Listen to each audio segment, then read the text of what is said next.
Welcome, everybody, to another episode of the Divine Farmer Health podcast. I'm Jimmy, the Acu Sensei, and I've got Chris, the nutritionist, here, and we're excited to continue our conversation. I think we left off last time about intermittent fasting. Am I correct? Yeah.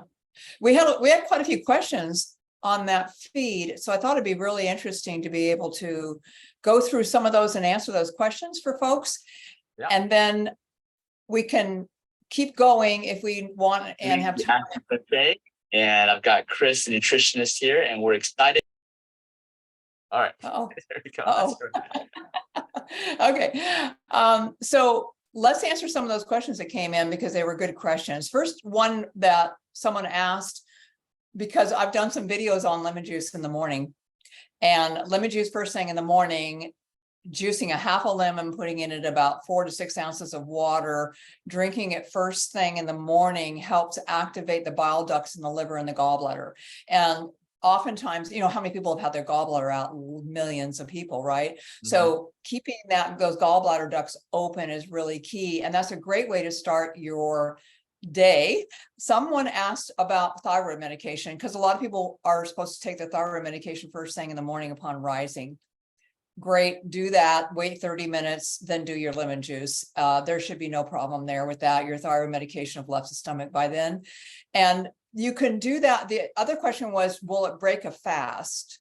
So we were talking about fasting last week. We were talking about intermittent fasting would be, you know, not eating until like 10 in the morning or something. It will not break a fast.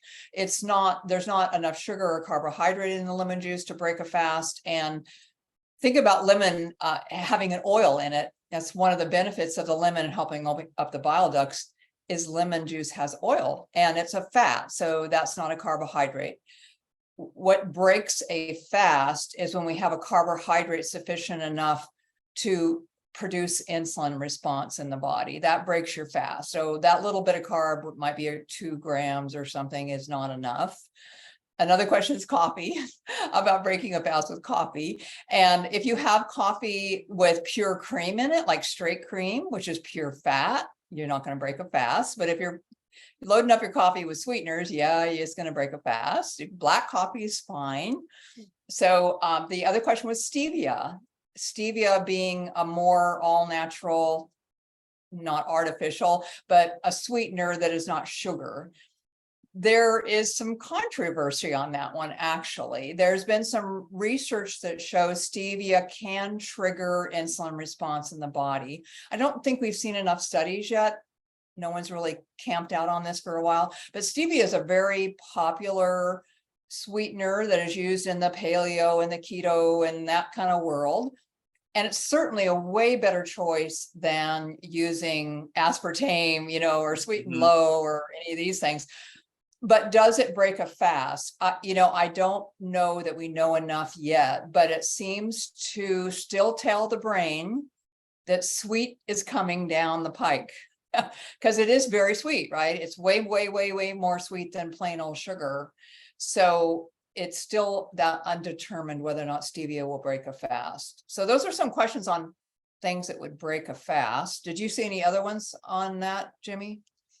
I'll have to go through the questions. So let me, why don't you continue and I'll Okay.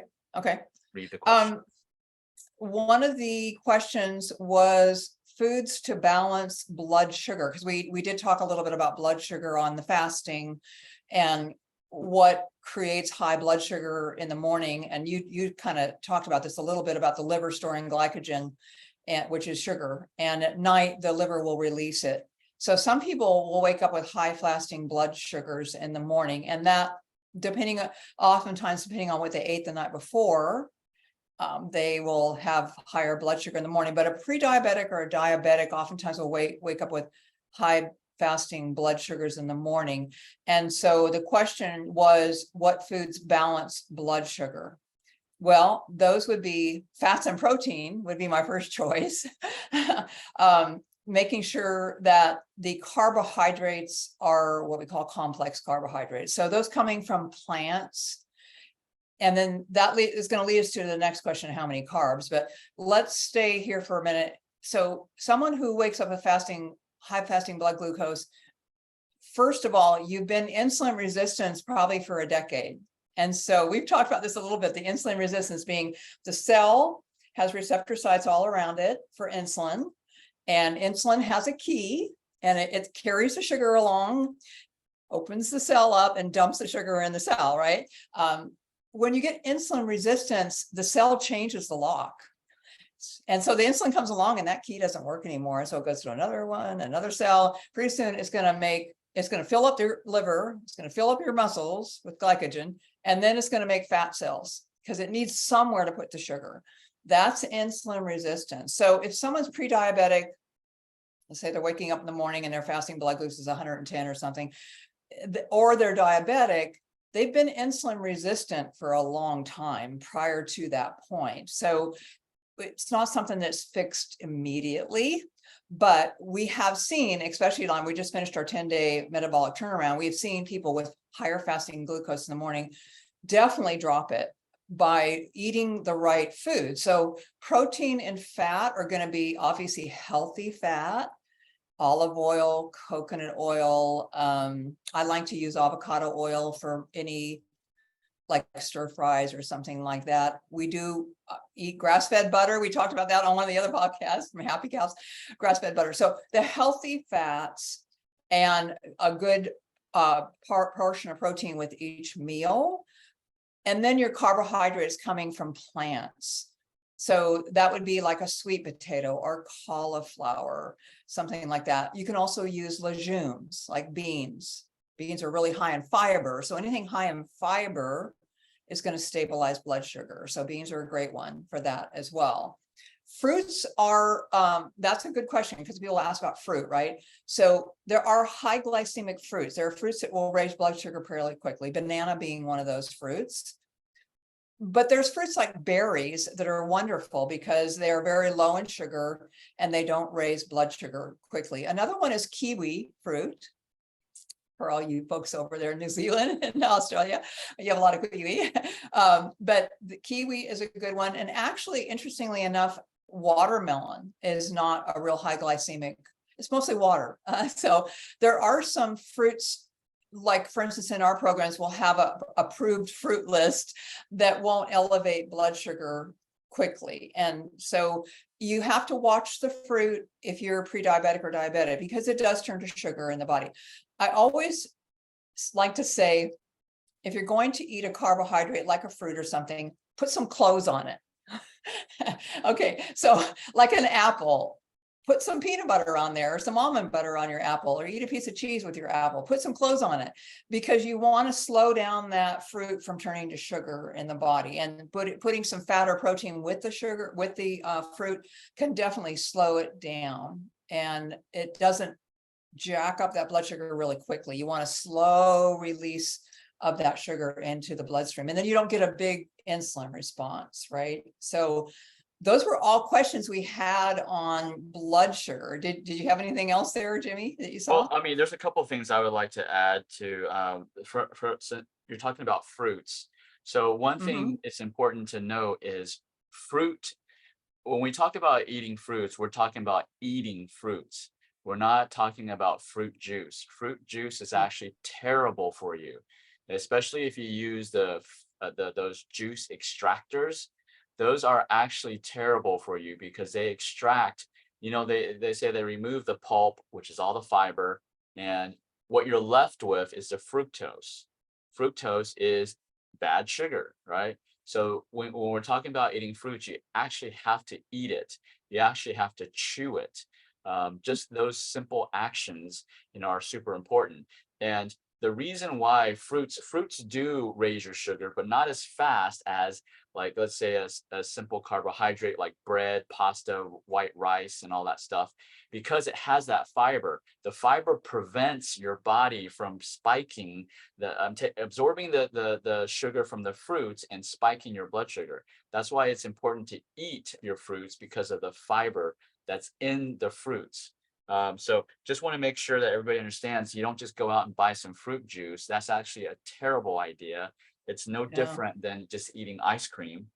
There was a comment on the previous on our previous podcast about someone saying they are doing keto, right? The keto diet, high fat diet, and that it was helping regulate their blood sugar, which is true. It can help you regulate your blood sugar. However, the keto diet, there's different types of keto diets out there.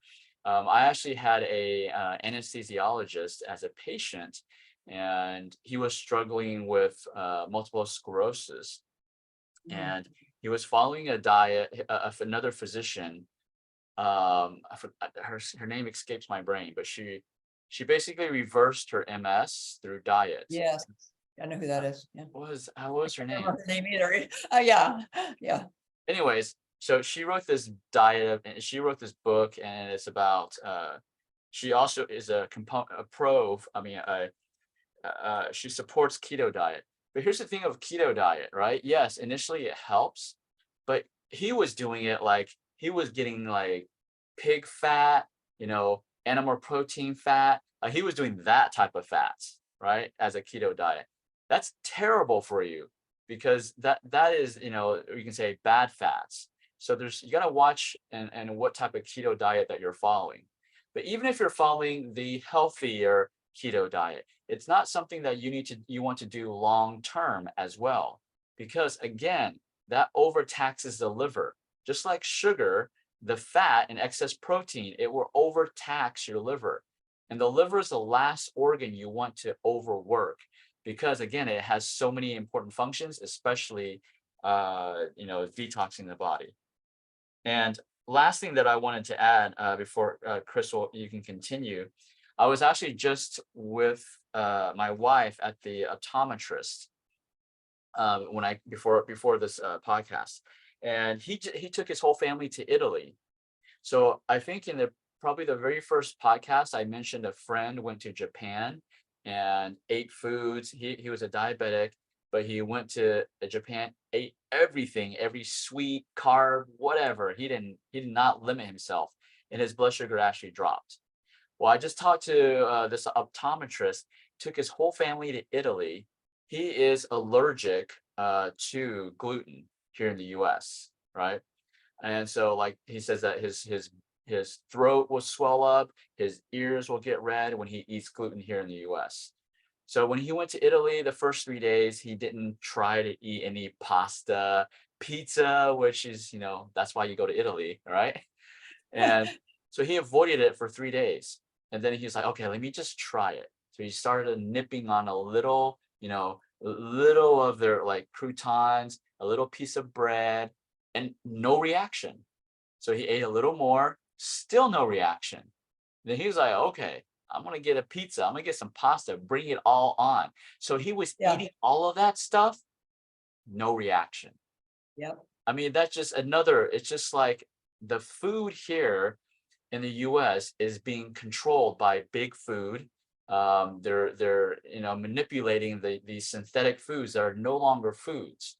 So that's why it's so important you have to go organic. You don't have a choice, because the food here is terrible, right? It is no longer food. We're eating chemicals. So I mean, it's Mhm. just like everywhere but the US is controlling, how they, manipulate food. And, I think, if you're watching this podcast, you probably already know we're getting banned by Facebook. Like Facebook's not allowing us to do these podcasts. I don't know why. We'll figure out why, but it could be the information that we're sharing, right? So just FYI. But I just found that interesting that even in Yeah. Italy, the food is pure compared to here. Yes. And I've heard that from so many clients, Jimmy. I can't tell Yeah. you how many clients I've heard that from. They go there and they tolerate it fine. They come home, they start eating the breads and stuff here, and they totally flare up. Yeah. And of course, even here in the US, what we know is that they spray it with glyphosate, right? Roundup. And it's done prior to harvesting so that they can get it all dead at once. So they can harvest it all at once. And so it's really saturated with glyphosate. That's a huge part of it. The other thing is it's not your original heritage wheat. So if you look back on pictures in the 1800s, the wheat was it was as tall as people were, right? It was hugely tall. The hybridized. Now it's real short. It's about the tall as your knee. And they've increased the gluten content in the wheat. It's accelerated because what do we want in the US? What do we ask for? White, fluffy bread, you know? Yeah. We don't want this hard wheat that's, brown. We want all this white, fluffy stuff. So they've changed the wheat incredibly. So in Europe and in Italy, I've heard this from so many people, it's heritage wheat. It is the original wheat and it's not sprayed. They don't allow them to spray glyphosate there. So big difference in food quality, like you said, here in the US. And unfortunately, big ag and all those things run everything. So here we are. And even if you eat organic wheat here in the US, you're going to find that it's still hybridized. It can be hybridized and called organic. The closest to heritage wheat would be something called Eichhorn wheat. Mhm. It's EIKHORN, I believe. Eichhorn wheat is starting to be growing here. You can order it online. Of course, you have to make your own bread. I don't think too many people are doing that, but that's an option if you want to do that. But very good point on that. And then I will say something on the ketogenic diet. I had a client, this is about 6 or 7 months ago, come to me, and she had been on the keto diet for 3 years, never stopped. She said she was almost like ADD with it, right? She was just obsessed, kicked her into diabetes because every time she tried to add in any carbohydrates, her blood sugar would go, her pancreas didn't even know what to do with it anymore. It didn't understand what a carb was. It just was overreacting to everything. So she's now a diabetic. So I caution people. We've been able to gradually, get her to add in a little bit more carbs at a time, but we've had to really, and it's been we're working on probably 8 or 9 months now. And of course, she gained some weight and that really bothered her. And I said, well, it's going to happen until we get things stabilized and metabolically get your body working the way it was supposed to work. But that is the caution I give people on women, especially going keto for long periods of time, short periods of time. And as you said, not the bacon and sausage keto.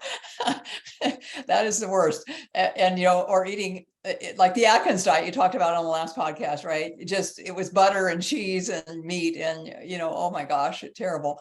So caution on that. You can go lower carb for a period of time. So that leads me into talking about carbs, because this was a question we had in our private Facebook group this week with the course that we were running. How many carbs a day should I eat? We don't tell people in our programs how much to eat. And that really kind of shocked people in the beginning. They were like, well, what's the serving size? I think we've gotten so used to somebody telling us, okay, you can have a half a cup of this or whatever. And our focus is, if you're eating real food, you're going to be satiated. You'll reach a point of satiation. And we're not eating foods that you can overeat on, like white rice, like you said. So how many carbs was a question that we got for them transitioning out of our program. So that's a great question. And of course, the answer is, like you said in the Facebook group, Jimmy, nobody likes to hear, it depends. Right? It depends. If you're insulin resistant, if you're diabetic and you're really struggling with blood sugar numbers, it's going to be different than someone like you or me, right? You show pictures of you guys eating out and you're probably having rice because you're eating at Asian restaurants, right? Yeah. So it depends. I can eat white potatoes or sweet potatoes or whatever because I don't have to worry about my weight and I don't have to worry about my blood sugar numbers. So it's a very different number for someone like you or me versus someone really struggling with blood sugar numbers. So I will say this though, there is a sweet spot that I usually find that most people can do, but the carbs again have to come from plants. Okay. Because when I say this number, you can't go out and drink a Coke. Okay, 100 grams a day is a pretty sweet spot for even those that are insulin dependent. And that number is going to be complex carbohydrates. All right, so 100 grams of carbs from complex carbohydrates. So that goes back to a sweet potato or a butternut squash is, I love butternut squash or acorn squash or those kinds of things, really full of fiber. Obviously rich in antioxidants because of the color. Even an apple, like you said, with the fiber in an apple, a lot of pectin in an apple, very high in fiber, but you put some clothes on it.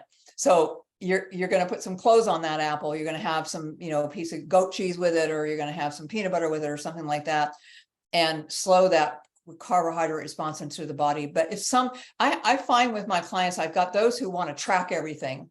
They want to know the app. They want to track everything. Then I have those that are like, I don't want to track anything. I don't want you to tell me how many grams of carbs they have. So, everybody's different, right? Some people find it, they geek out on the tracking carbs and stuff, which if you're a diabetic and you're on insulin, you probably have to. But your average person, if you're eating real food, and I'll say this, oftentimes to my clients, or even into, in our Facebook group, is, when you start to crave food, like if you're craving sweets, you can very easily overeat sweets, very easily eat 5 or 6 cookies or whatever. But if you're craving sweets and your only option is to sit down and have some salmon and some broccoli, do you think you're going to overeat that? Probably not.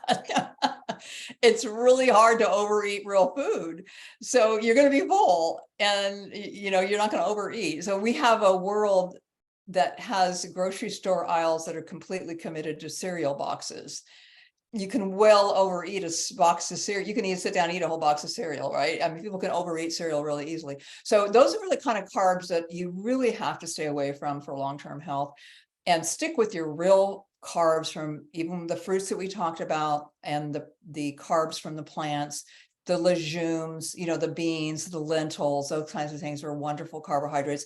And then once you get stabilized with your blood sugar, once you get at a good weight, like Jimmy and I, we can have some carbohydrates. Like if you want your rice with your Chinese food or whatever, your body can tolerate it. But I bet you're not eating that rice all by itself. You're eating it with some protein and some vegetables, right? So Yeah. that's the key. That's the key. And so when I eat out, obviously I eat here. So no one's perfect. And I tell our patients, and the patients that I've treated, that, my strategy is this: 5 days a week, I will eat perfect. Because I love to eat, but 5 days out of the week, I will eat perfect. And then on the weekends, if I want to go out, I go out and I eat. Now we eat rice as a staple of the Asian culture. So Right. but we don't eat white rice. So what we eat is we use brown rice, purple rice, wild rice.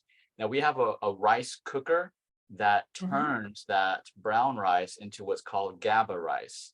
And basically what that is it cooks the rice so well that it extracts all of the brown rice, the nutrition from that brown rice, right? And that brown rice or purple rice or wild rice, it does not spike your blood sugar like white rice would.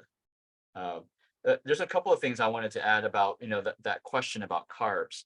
So here's a couple of other ways that, that I would suggest as well. If you're going to eat sweets, right? Let's say you can't, you just want to cheat, okay? And you cheat. If you're going to get some cookies, eat one cookie. Eat one cookie and then drink some water and then wait. Wait about 15 minutes, right? The reason why we tend to overeat is because we're eating faster than like we're eating so much, but it's taking some time for the sugar to get into our bloodstream and for it to register in our brain. And then our brain knows, oh, I ate too much. Well, by that time, you've already eaten 20 cookies, right? So if you just eat one cookie and just wait 10 to 15 minutes and let your brain calibrate that and say, hey, do I have enough, right? So that's one way. Another way, for those of like you said, some people like to track everything. I love the glucometer. You're testing your blood sugar. Now there's some constant glucose monitor. They're a little more expensive, but you can get these glucometers, which you don't have to be a diabetic to get it. So what you can do is you buy these and the strips, and you buy these little strips. Yes, you got to prick your finger, but what you can do is you can, before, let's say you're testing out how much carbs should I eat, right? You could test your blood sugar before you eat, and then about ideally 2 hours after you eat, but you can do it an hour later, test your blood sugar again. You can do that by testing your carbs. So if your blood sugar shoots beyond 150 after you've eaten, then that's too much carbs for you. So you can track it that way too. So that's a more, I like to say, a more scientific way to track instead of measuring, because the measuring that people give, like all over the website, oh, whether it's how many ounces of carbs, grams per carbs per body weight and stuff like that, that doesn't necessarily is not necessarily accurate because everybody processes carbs differently at different rates. So it doesn't matter you weigh the same. It could be you could be completely different for someone who weighs the same as you, right? And so Mm. using the glucometer, that lets you know how fast you're processing carbs. Yes, your finger is going to be hurting if you prick yourself a lot, but that's one of the better ways that you can know how much carbs you actually need. And here's another thing, I'm going to, complicate it even more. It will change from day to day. So that's why, I recommend using the glucometer if you really want something to measure. And exercise, if you're exercising one day and not the next, that would make a difference, Oh, huge. right? Huge. Huge difference. We had a question. Somebody wanted to know where to get that rice cooker that you're talking about. The rice cooker, you can get it on the Amazon. It's it's Okay. it's it's this uh it's an elephant brand. I forgot what it's called, like Z something. I'll Google it while you're talking. Okay. Okay. All right. Well, we just have a couple minutes left. And Okay. I really do like your tips there on the carbs. It makes a big difference. Everybody's metabolically different, right? So we're not all metabolically the same. But think about a 6'5" guy, that weighs 250 in solid muscle versus a little petite 5'2" woman. Your carbohydrates are going to be completely different, for those guys. So really you have to look at the individual person. I will say one thing though, I want to share this right at the end because I thought this was so fascinating. When I was going to school, which is over 20 years ago, so you guys will laugh because it was DOS, dial up, when I went to school. But we were taught something that I think is really holds true. And I still, when I do an intake with a client, I try to figure this out with them. Is they said that we are all basically one of three types. One being a person who is a protein type. In other words, they do better with more protein in their diet. They may be a big muscular guy, or they may not do well stabilizing blood sugar when they eat low protein. There is the mixed type. That's a person who can do a little bit of carb. That's me. I need protein with every meal, but I also need some carbohydrates with my meal. And then the third, which they said is actually a very small percentage of the population, is the carb type. Those are the people who actually do good on a vegan diet or a vegetarian diet with lots of carbs. And I have found when I tell people to track their food and their and blood sugar would be an even more accurate thing, but to track their food intake and do their emotions with, like, for instance, an hour later, right? Like, I ate this food and emotionally, how do I feel? That's a huge connection to what our blood sugar is doing. The other thing is, what are we craving? Are we craving an hour after we eat? Because if we're craving sweets an hour after we eat, we did not have enough protein in the meal because our blood sugar tanked already. So I really think there's something to this, that we're all, kind of one of the three. But it's really, the blood glucose measurement is probably the most accurate thing you could possibly do to know how you react to the food. Yeah. And I think And so we had this some more. is, yeah, so I typed in, it was a Zojirushi rice cooker. So Okay. that's Yeah. what I ended up, I put it in the chat. But yeah, so, Yeah. you know, you may be thinking, man, there's so many details, right? To this, like, I didn't realize. You may be thinking, hey, wow, I didn't realize I got to do all this stuff. Well, these are simple. If you listen to what Chris and I are saying, these are simple strategies. And yes, if you go Google online, you will find millions of strategies and you will get confused. And that's why, Chris and I are doing this podcast. We're trying to help you simplify, sort out all of the, other information, because more information is not better. You need simple, straightforward, to the point information. Health, surprisingly, is not hard. Health, let me just make sure I finish this. So health actually is simple. It's not easy, but it's simple. Now we make things complicated by going to this source, Googling, adding more all this information, and we get confused. And usually what ends up happening is analysis paralysis, where people just do nothing, right? So that's what Chris and I, we wanted to bring something new to, to the world, to the public, and to help, everybody all around the world with simple strategies that can make huge impacts on your health. I like to say small hinges swing big doors. You don't need to make drastic changes, big changes in order to improve your health. And so if you would like that simple, straightforward guidance on how to restore your organ function, because that's the root cause, and how to get a better quality of life, Chris and I, we've developed these programs, right? Our next program that we're running is a 28-day metabolic reset. It starts next Monday. You want to get on it right now. The promotion is 47. It's normally 97. Again, it's simple. We take you simple strategies, easy. I wouldn't say easy. It's simple to do, very simple to do, very simple to follow, right? As you can see through this podcast, we explain it in simple terms, and we're going to guide you through the next 28 days. So those of y'all may have already been through our 10-day, which is great. You had a great start.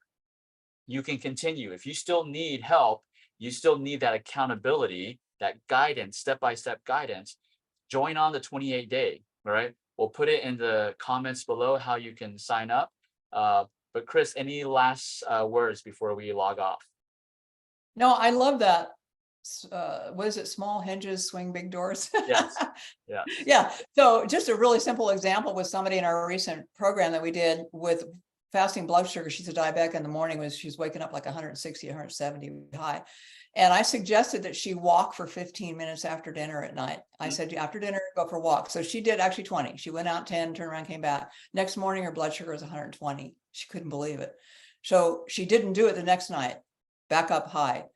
Walked again the next night, back down low. Simple, right? A small hinge swung a big door for her. So those are the kind of things that we teach you guys, and that are simple to do and really make a profound impact on your health. So we'd be delighted to have you join us. Exactly. All right, guys, we will see y'all next week, same time, we'll probably do it on Instagram because Facebook is banning us for some reason. But we'll find a way. We'll find a way to get this information out to you, because everybody needs this information. All right, Absolutely. everybody have a great day. Have a great day. Bye.